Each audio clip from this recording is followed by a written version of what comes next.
Brandi Raso and I work for a large corporation in the area.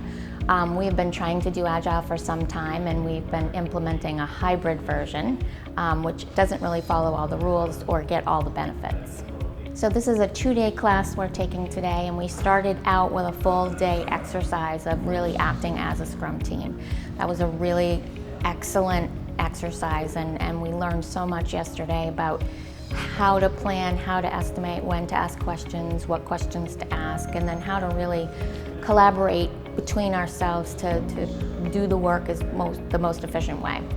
And then the second day was really based more on the actual book learning, the concepts. But after working through the first day and actually doing the Agile process with a group, we're more comfortable with each other, and we have some context around what we're learning from the book today, which I thought was incredible.